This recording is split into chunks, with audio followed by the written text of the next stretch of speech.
پرانے وقتوں کی بات ہے کہ حسن نامی ایک تاجر نے ایک جوہری کے پاس ایک برتن امانت رکھوایا اور کہا کہ اس میں شہد ہے۔ برتن میں اوپر اور نیچے کی تہہ میں تو شہد تھا، لیکن درمیان میں ایک تہہ تھی جس میں اشرفیاں بھری ہوئی تھیں۔ لیکن حسن نے جوہری کو اشرفیوں کے بارے میں نہ بتایا اور شہد کا کہہ کر اپنی امانت کچھ عرصے کے لیے رکھوائی اور دور دراز کے سفر پر چلا گیا۔ بہت عرصے بعد جب وہ واپس آیا، جوہری سے اپنی امانت واپس لینے گیا۔ جوہری نے اس کی امانت اسے واپس لوٹا دی اور وہ برتن اسی طرح بند تھا جس طرح حسن نے جوہری کو دیا تھا۔ حسن نے جوہری کا شکریہ ادا کیا اور اپنی امانت کو لیے گھر کی طرف چلا گیا۔ لیکن گھر آ کر جب اس نے برتن کھولا تو اس میں سے صرف شہد نکلا اور درمیانی تہہ میں رکھی ہوئی اشرفیاں غائب تھیں۔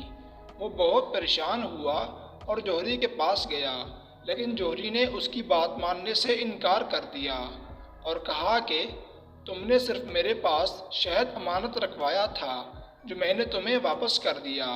اگر اس کے اندر اشرفیاں بھی تھیں تو تم نے مجھے بتایا کیوں نہیں؟ اب تو حسن اور بھی پریشان ہوا اور اپنا مقدمہ لے کر کوتوال کے پاس گیا۔ کوتوال نے جوہری کو بلایا، لیکن جوہری نے وہاں بھی وہی بات کی کہ اس نے میرے پاس شہد ہی رکھوایا تھا جو میں نے اسے واپس کر دیا۔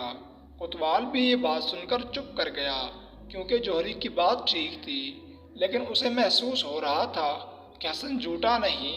چنانچہ وہ ان دونوں کا مقدمہ لے کر قاضی صاحب کے پاس لے گیا، لیکن قاضی صاحب بھی اس مقدمے کا کوئی فیصلہ نہ کر سکے۔ آخر کار بات خلیفہ تک پہنچ گئی۔ خلیفہ نے بھی ساری بات سننے کے بعد جوہری کے حق میں فیصلہ دے دیا کہ جوہری ٹھیک کہہ رہا ہے۔ اگر برتن میں اشرفیاں تھیں تو حسن کو بتانا چاہیے تھا۔ اس نے شہد امانت رکھوایا تھا جو اسے مل گیا۔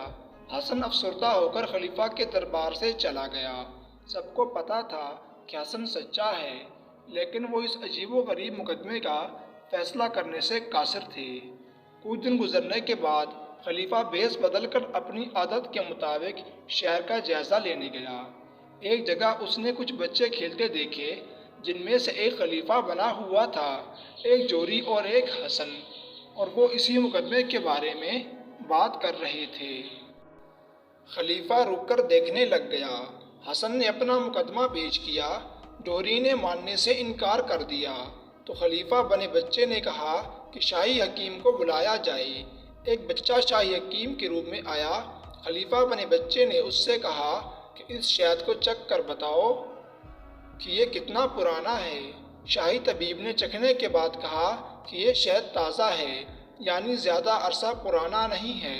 خلیفہ بنے بچے نے جوہری بنے بچے سے کہا کہ تم نے اس کا برتن کھولا تھا اور شہد نکالا تھا، اب یا تو تم اس کی اشرفیاں واپس کر دو یا پھر سزا لینے کے لیے تیار ہو جاؤ۔ یہ واقعہ دیکھ کر بادشاہ بہت خوش ہوا اور واپس اپنے دربار جا کر جوہری اور حسن کو طلب کیا اور اسی طرح سے شاہی طبیب کو بلا کر شہد چکھنے کا کہا تو شاہی طبیب نے بتایا کہ شہد تازہ ہے۔ خلیفہ نے جوہری کو کہا کہ یا تو اشرفیاں واپس کر دو یا پھر سزا لینے کے لیے تیار ہو جاؤ، کیونکہ تم نے اس کا برتن کھول کر شہد نکالا تھا اور اس کے ساتھ اشرفیاں بھی نکالی تھیں۔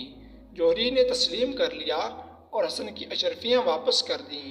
یوں ایک بچے کی ذہانت سے ایک مشکل مقدمے کا فیصلہ حل ہو گیا۔